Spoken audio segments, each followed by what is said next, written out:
All right, so I am now standing right on Avenue Major John Howard, right in front of that bridge there, which is now called Pegasus Bridge. Before World War II, during World War II, it was called Benouville Bridge because that's right where it is here. And this is the site of where the British Airborne Forces landed their Horsa gliders under the command of John Howard. Now the bridge runs east to west. Right now I'm on the east side, and this is, I believe, where most of the gliders ended up landing.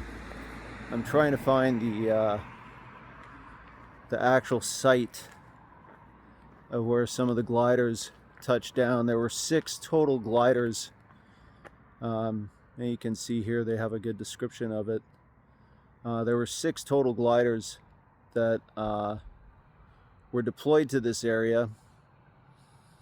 And 5 of them landed on, 1 landed off, and they eventually made it back, reunited with their forces. This was really a pivotal early D-Day battle that really just doesn't get discussed very much. Probably because so much gets focused on, especially if you're from America, so much gets focused on what the Americans did. And so this kind of gets overshadowed, but this was absolutely crucial, and this was a really audacious airborne assault attempted by the British forces to capture this bridge. This bridge is a little bit north of the city of Caen, and it's a little bit south of Sword Beach, one of the 2 British beaches. And this bridge was incredibly crucial for the Allies to not just capture, but they had to capture it, and they had to hold it, and they had to make sure that it stayed intact, because this was one of the only ways that Allied forces were going to be able to get armor and all sorts of troops and basically everything off of Sword and Juno Beaches, moving further inland to Caen, which was a very crucial city to capture. And I talked about that in my earlier videos about how Caen was extremely strategically key, and that's why it was fought over for so long.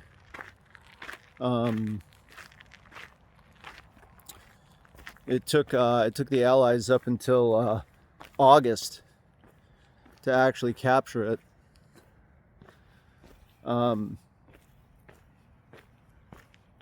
Anyway, with this assault, it was pretty incredible because right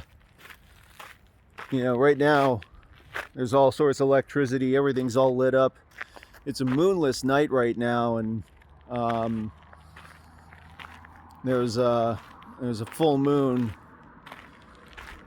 on June 6th, which was crucial so that all the attacking forces, especially the airborne forces that dropped in the early morning hours before the beach landings, they needed to be able to see as much as they could. So you can imagine these gliders, these Horsa gliders, coming in here in near total darkness, The Germans knew this bridge was going to be a target, so they kept everything pretty dark. And the gliders just had to drop in, and they just had to guide themselves in as best as they could.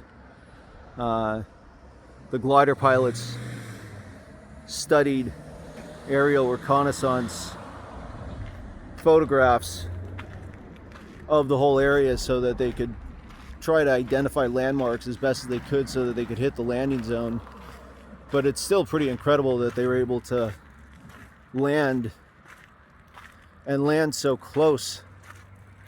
Most of the gliders got within like 47 meters or something like that of the bridge, which is really incredible when you think about that,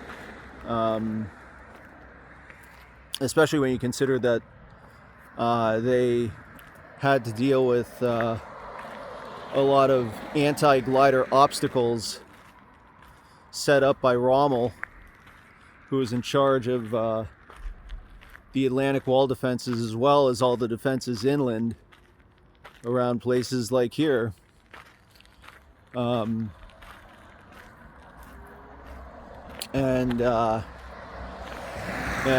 there's also flooding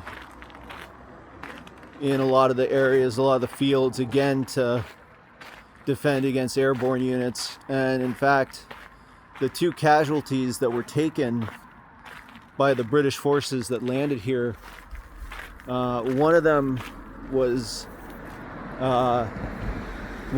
someone who drowned in the glider after it landed, because it landed in a field that was flooded. The other soldier, who was a casualty, was actually shot and killed crossing this bridge during the initial assault. And that was the first official Allied casualty from enemy fire in the entire D-Day assault. This mission with the British gliders landing here was part of Operation Tonga. That was basically the British airborne early morning D-Day operations.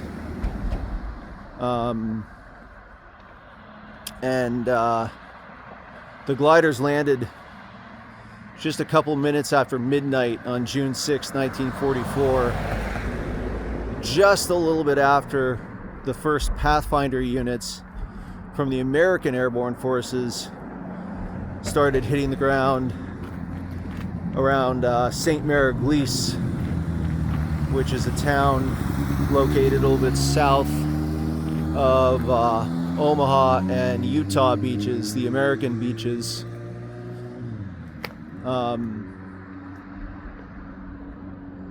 But the gliders, again, 5 of the 6 gliders managed to land very, very close to this bridge. And because they were just gliders, they didn't have any radar signatures, they didn't make any noise or anything. They, of course, had no lights or anything like that. So they were able to take the German defenders here completely by surprise. And despite having those 2 casualties, one from drowning and one from enemy fire, the British forces were able to take this bridge in about 10 minutes. 10 minutes flat. Pretty goddamn impressive. But the real struggle, the real fight, would come the next day, or as the day went on and the sun came up, because then the Germans mounted some pretty fierce counterattacks, trying to take the bridge back and even just trying to destroy the bridge. It was more important for the Allies to have the bridge intact. The Germans, it still would have been nice for the Germans to have the bridge intact so that they could potentially move their panzer units out towards the beachheads at Sword and Juno and even Gold. But they were much more concerned about just destroying it to prevent the Allies from moving further inland. And likewise, the Allies were much more concerned about keeping the bridge intact because they needed it to stay intact so that they could move all of their forces and all of their mechanized units off of the beaches and get them further inland and get them to the strategic city of Caen.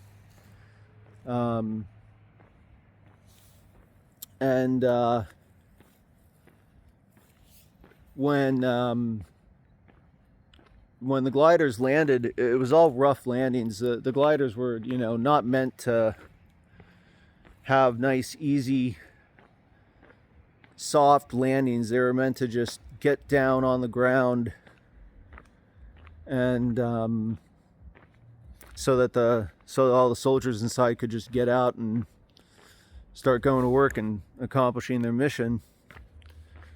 John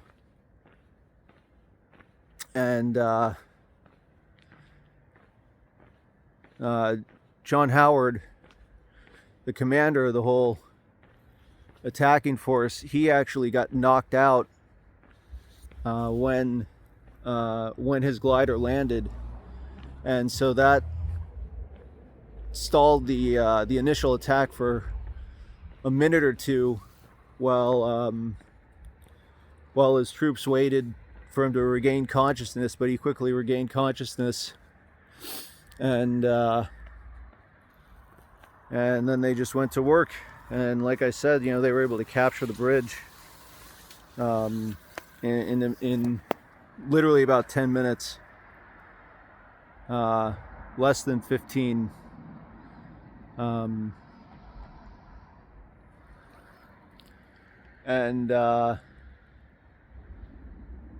This is another one for you video gamers out there. This mission was actually depicted in the original Call of Duty, and that's actually how I first learned about it. I'd never heard of Pegasus Bridge until I played that mission in Call of Duty, and so that's how I first started learning about this whole thing and this whole history of Pegasus Bridge. And they actually do a pretty good job in that game of recreating this. I mean, it's not that hard to recreate a bridge, but the bridge actually looks pretty similar to what it does in real life. And right now, the way the bridge looks, this is pretty much how the bridge looked in World War II. It really hasn't changed very much over the years. And what's interesting in Call of Duty is, this was the original Call of Duty released in 2003, back when they actually gave a shit about, historical accuracy.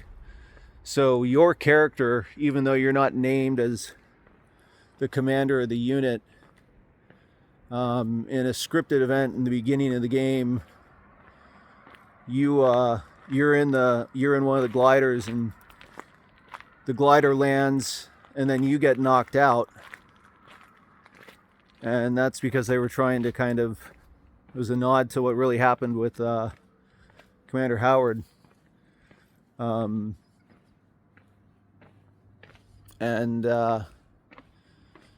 course, a lot of the stuff that happens in the video game is still very video gamey, and not exactly true to how things went down. But yeah, I'm gonna walk around here, and I'm just gonna see if I can try to find. I know there's some areas around here with some memorials.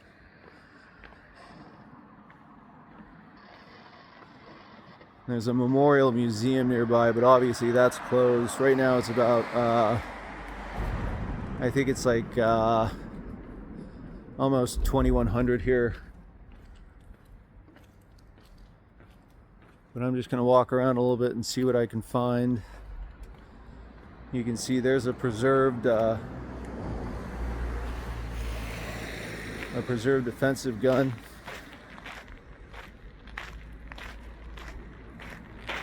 Pretty cool that they preserved that. Let's see if I can see here.